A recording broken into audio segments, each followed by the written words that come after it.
There's a kind of man almost no one can touch. You insult him? Nothing. You bait him? Nothing. You throw everything you have at him, and it slides off like water off stone. It isn't that he doesn't feel it. He feels everything. He has simply decided that no one else gets to hold the controls. Most men are puppets. Every insult is a string. Every slight is a lever. And the people around them have learned exactly which ones to pull. 2,000 years ago, the Stoics found the one skill that cuts every string at once. Master it, and you become the man who cannot be provoked. Think about the last time you lost it. Someone said something, did something, and in half a second your jaw tightened, your chest went hot, and the words were out of your mouth before you chose them. Ask yourself an uncomfortable question. Who was in control in that moment? You or them? Here is the brutal truth. Every time you react on command, you hand another person the remote to your own mind. They press a button, you perform. They know it. Sometimes they enjoy it. The weak man believes his anger is strength. I won't let anyone disrespect me. But look closer.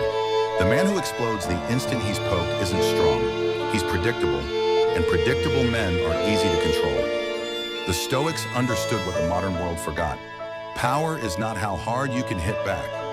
Power is whether you can be made to move at all. The Stoics built their entire philosophy on one idea. They called it the dichotomy of control. Some things are up to you. Most things are not. You don't control what people say about you. You don't control the insult, the traffic, the loss, the betrayal. To rage at those things is to scream at the rain. But there is one thing that is always completely yours, your response. The space between what happens to you and what you do about it. Epictetus knew this better than any man alive. He was born a slave. His master once twisted his leg for sport. Epictetus said calmly, "If you keep doing that, you will break it." The master kept going. The leg broke, and Epictetus simply said, "I told you so." He wasn't pretending it didn't hurt.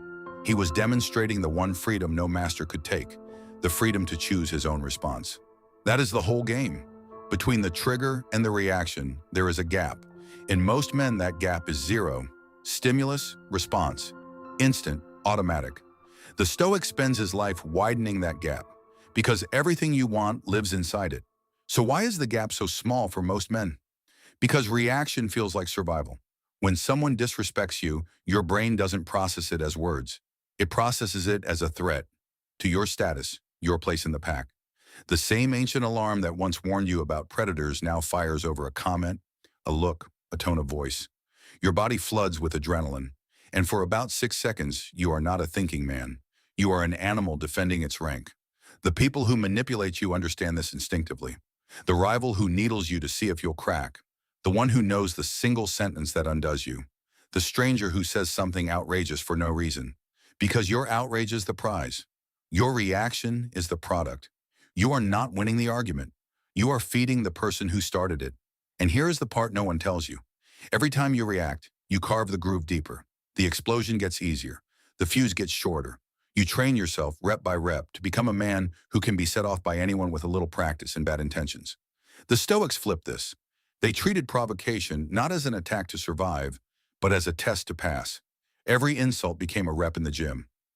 Marcus Aurelius, the most powerful man in the world, who could have killed any man who insulted him, wrote in his private journal that the best revenge is to not be like the one who wronged you. He had every reason to react, and he trained every single day not to. So how do you actually build this? Not with affirmations, with drills. First, the pause. When you feel the heat rise, you do one thing before anything else. You breathe in, slow, and you say nothing. 3 seconds of silence. That's it. Those 3 seconds are the gap. In the beginning, it will feel like losing. It is the exact opposite. Whoever speaks first in anger has already lost control. The silent man is running the room. Second, the reframe. Inside the pause, you ask one question. Is this in my control? If a man insults you, his opinion is his, not yours.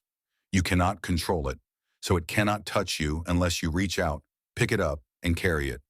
Most of what enrages you, you are choosing to hold.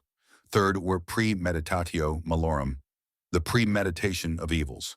Before you walk into the meeting, the dinner, the conversation you know might go bad, you rehearse it. You picture the insult. You picture the disrespect. You feel it in advance, in private, where it is safe, so that when it comes for real, it lands on a man who has already seen it coming. You cannot ambush a man who rehearsed the ambush.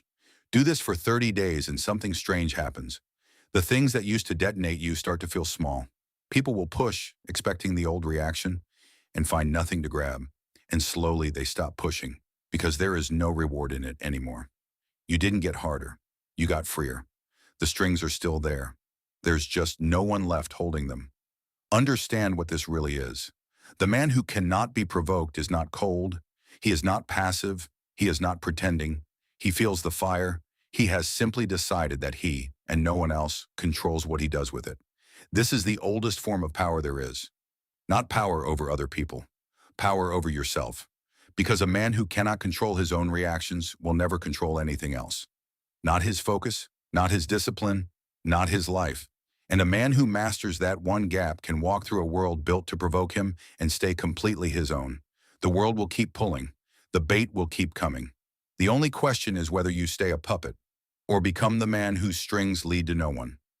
Marcus Aurelius ruled an empire and still wrote every morning a reminder that people would be rude, ungrateful, and cruel that day, and that none of it could harm him unless he allowed it.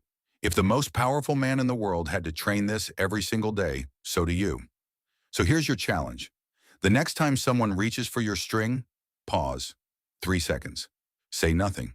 And watch who actually holds the power. Start today.